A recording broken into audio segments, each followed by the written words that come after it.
Boat 628, A Tony Neal Tale, Part 6 of 42, 8:13 a.m. Rachel sat between Johnny and Tony midway along the first of 10 low wooden benches.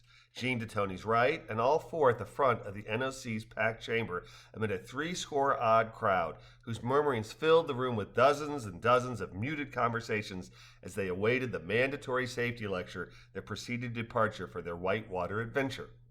The front of the room was dominated by a large wall-hung TV that filled much of the left side corner of the space, and next to the television sat a table that held a helmet, a personal flotation device, and a T-handle paddle.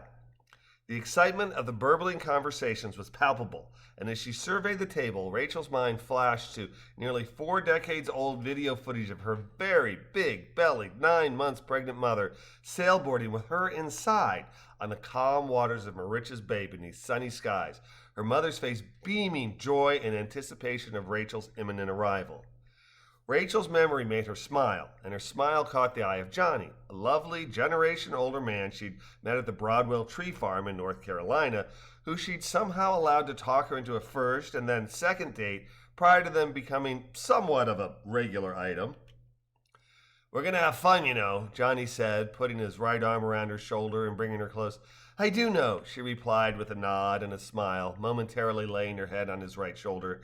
"Been a long time since I've been on anything that deserves the term whitewater," she added, thinking about her beloved lake kayak that she used often, but seemingly never nearly enough. "Not nervous, are you?" Johnny asked. "Last year when we did this, it was a cakewalk. Just have to follow Patrick's directions. It'll be a blast."